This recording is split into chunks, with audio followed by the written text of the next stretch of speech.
Bueno, es un honor estar acá presente. Muchas gracias por la invitación.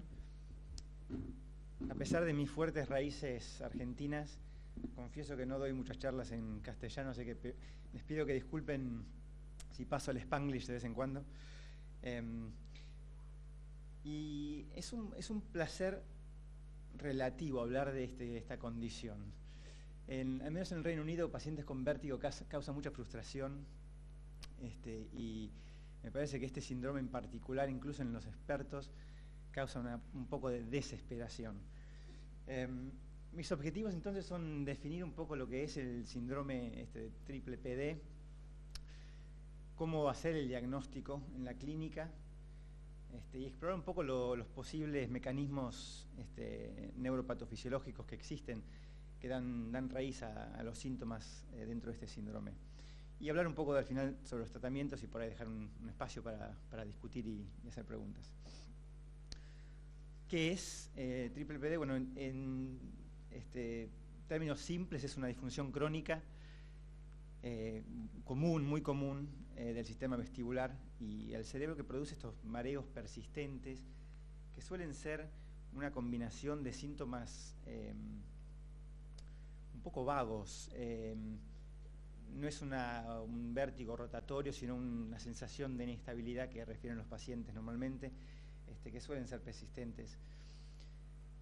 Creemos que constituye una mala adaptación a largo plazo a un evento por ahí más agudo, neurológico, o incluso médico, y en algunos casos psicológicos, que desencadenan síntomas vestibulares más a largo plazo. Y de ser así, se considera dentro del espectro de los trastornos neurológicos funcionales, o sea, es un vértigo funcional.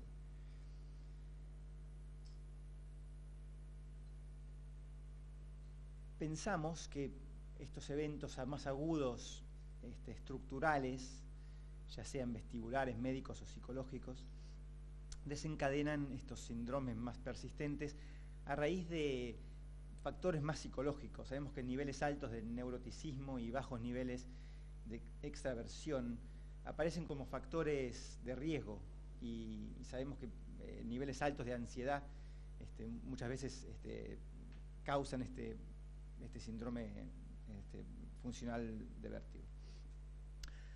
Ahora, no es un síndrome nuevo, es un nombre nuevo que describe problemas que han existido desde siempre. Y los términos que usamos para describir estos síntomas han ido cambiando y mutando con el tiempo. Se conocen como chronic subjective dizziness, phobic postural vertigo, visual vertigo, space motion discomfort, y ahora el nombre nuevo de triple PD, con una serie de criterios diagnósticos que la Sociedad de Varani ha compuesto, y que paso a describir un poquito las partes más claves, más importantes de los criterios. Son pacientes que tienen mareos o inestabilidad la mayoría de los días, y durante varios meses, y en nuestra experiencia, varios años. Suelen ser síntomas prolongados, si bien no persisten las 24 horas del día, suelen persistir por varias horas durante el día. Son síntomas persistentes que ocurren sin provocación específica, pero sí se ven exacerbadas por una postura erguida, cuando están de pie, movimientos activos o pasivos y estímulos visuales en movimiento. Se desencadenan por eventos que causan vértigo o inestabilidad, ya sean agudos o crónicos, sobre todo si existen otras patologías vestibulares como el BPPV. Y los síntomas causan angustia significativa o deterioro funcional. Y esto es común, creo que en todos los pacientes que solemos ver. Es un síndrome muy común. Se sabe que un 5% de las consultas al médico de familia son por mareos constantes. 1 de cada 100 consultas a un neurólogo general se pueden clasificar como triple PD. Y en nuestra experiencia, esto es un trabajo que estamos haciendo ahora, es que tenemos niveles muy altos de pacientes con triple PD en nuestras consultas en nuestro centro de referencia en el Reino Unido. Yo diría que casi hasta un 50% de pacientes que veo son pacientes con triple PD. Y la historia natural de este síndrome es variable. Por lo general, los síntomas se desarrollan a medida que el insulto provocador comienza a mejorar.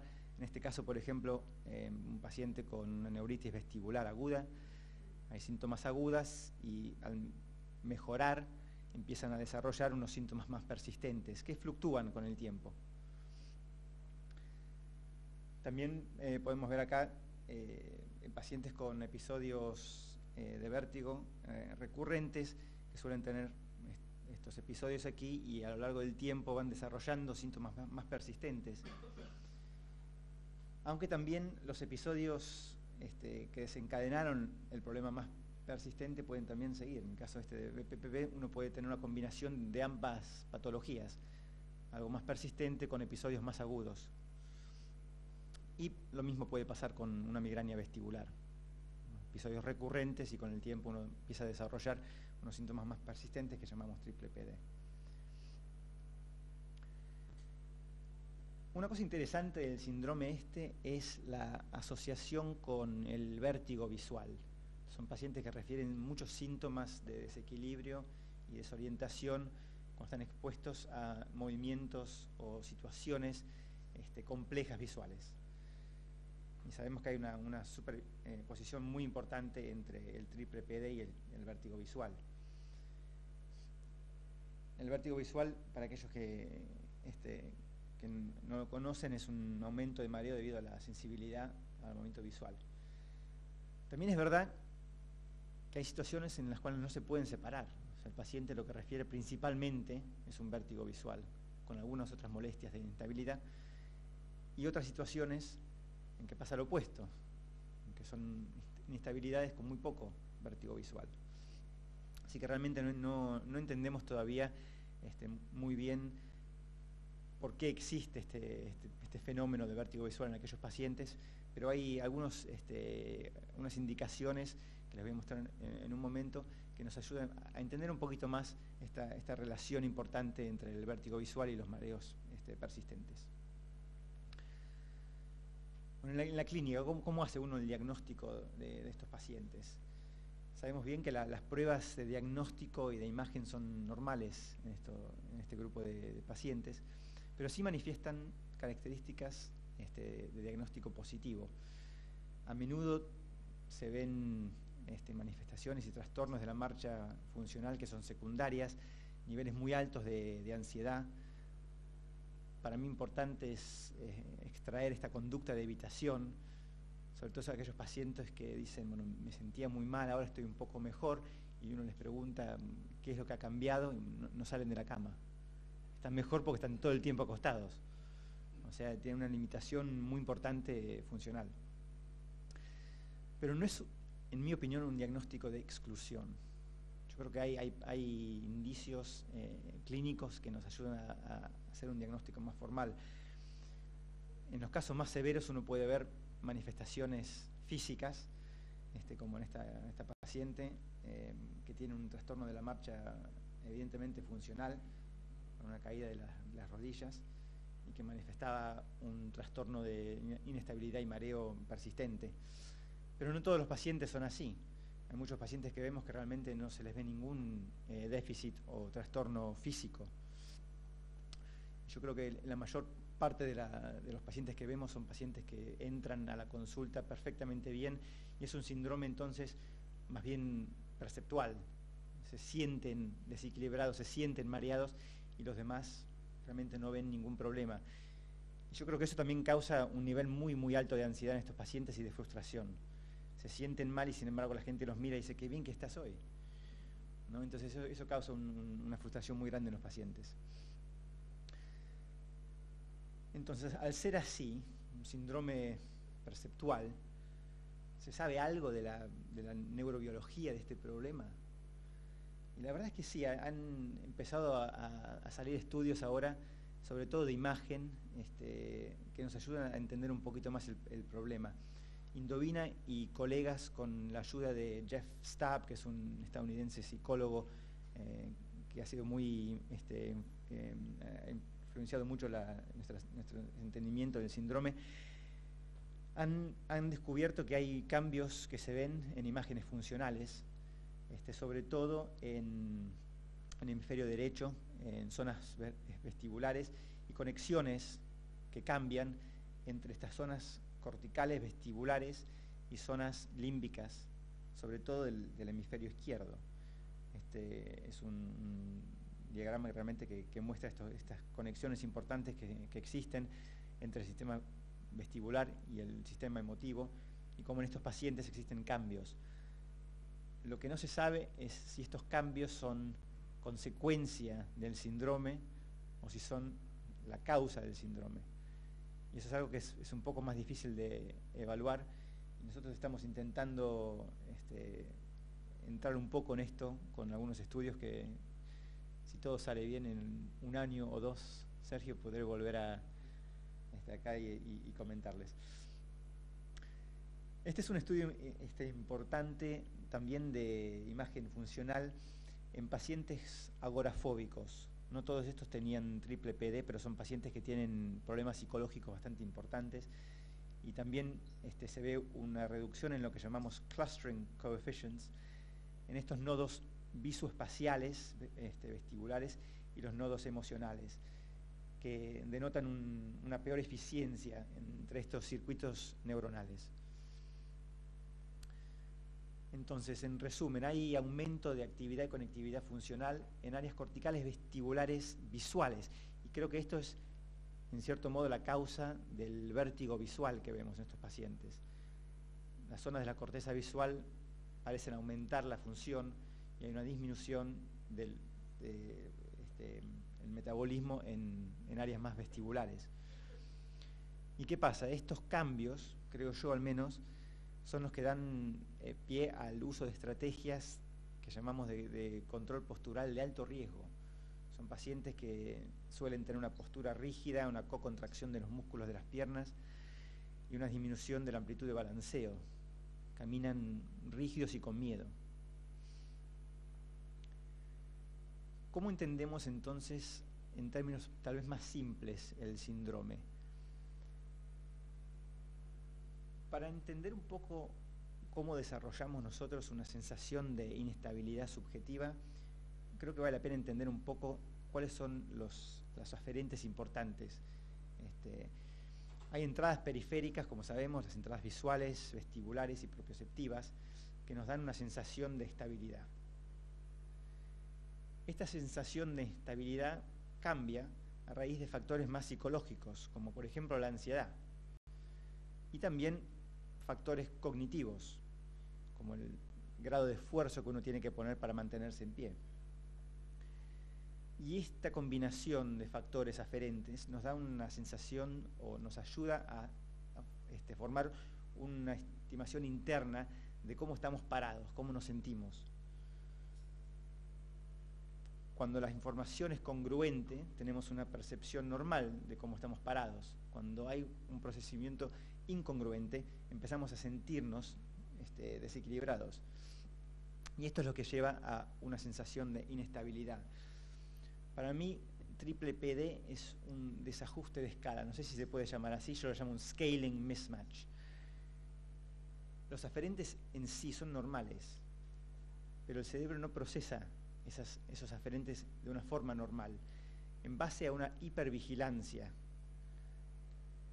Cada micromovimiento que existe del cuerpo, estos pacientes lo sienten. Entonces nunca se sienten estables cuando están de pie, porque sienten estos pequeños movimientos. Esos pequeños movimientos, a base de este desajuste de escala, parecen agrandados.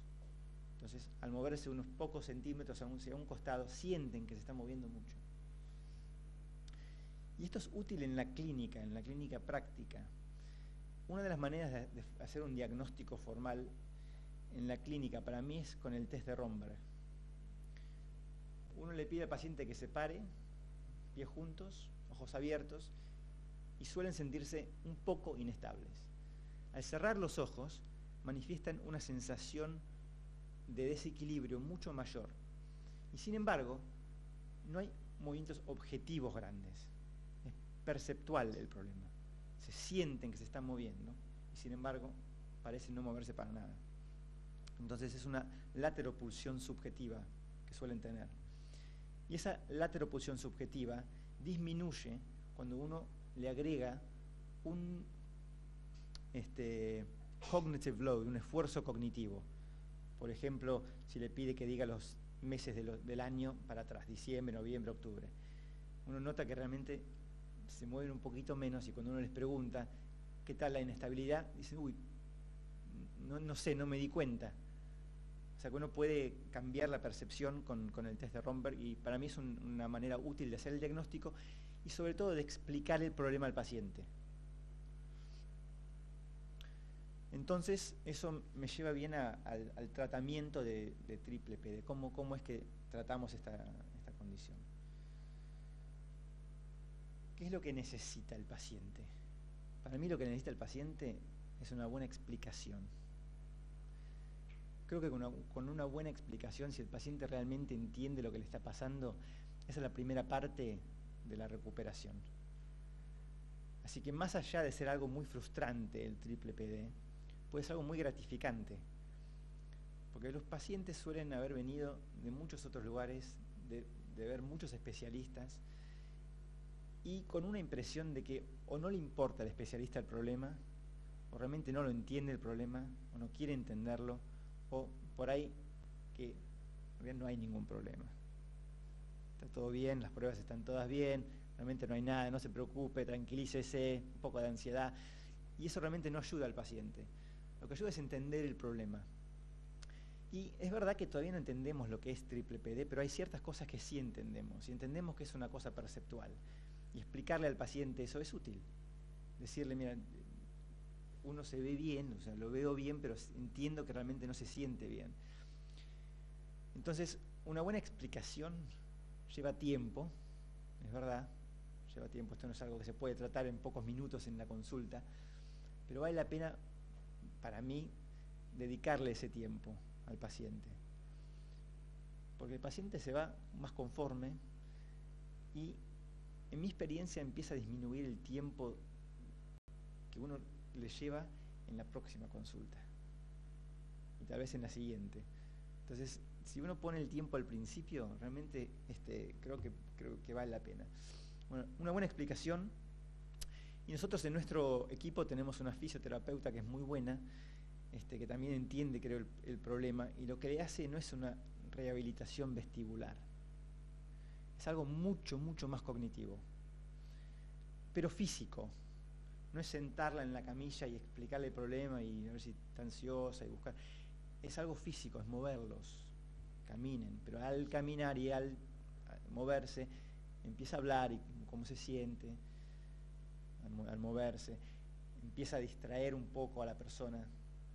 Entonces es una kinesiología o fisioterapia que yo llamo cognitiva.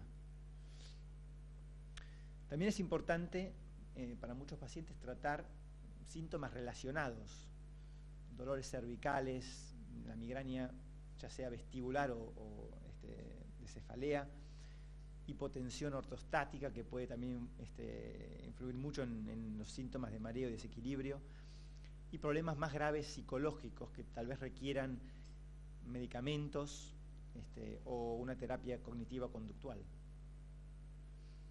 Lo que no necesitan son drogas antivertiginosas. Todo lo contrario. Uno tiene que explicarle que este problema es realmente subjetivo, perceptual, y que no se trata con medicamentos. La ansiedad sí, la depresión sí, pero el síntoma de mareo persistente no. Tiene que moverse y caminar y empezar a tener una vida más normal. Hay lamentablemente muy pocos estudios del tratamiento de triple PD todavía. Los pocos estudios que hay son, como uno esperaría, positivos, pero calculo que también hay muchos pacientes que uno intenta tratar que no dan resultados positivos y esos no se publican. Sin embargo, creo que la rehabilitación vestibular, si realmente tiene un componente importante cognitivo, sí suele ser eficaz. Cuando es una terapia una terapia vestibular tradicional, no creo que el paciente encuentre una mejoría a largo plazo. Y en muchas situaciones, cuando hemos visto pacientes que han recibido una terapia vestibular, lo que pasa es que no vuelven. Tienen 1 o 2 sesiones, se sienten muy mal y tienden a no volver. Hay un solo estudio de lo que llamamos CBT, terapia conductual, combinando esto con medicamentos, con sertralina, y muestran un mejoramiento con la combinación del medicamento y con la terapia que con el medicamento solo o con la terapia sola. Así que en algunas situaciones es importante. Jeffrey Staub de Estados Unidos suele usar venlafaxina mucho en estos pacientes, incluso en aquellos que no tienen una ansiedad visible o que no reporten síntomas psicológicos importantes. Y no entendemos bien por qué funciona todavía. Yo creo que hay un componente en todos los pacientes de ansiedad y problemas psicológicos importantes. Entonces, yo también suelo usar medicamentos en una gran proporción de pacientes, pero siempre empezando con la explicación, siempre empezando con un poco de terapia conductual, un poco de fisioterapia también, no solo con el medicamento.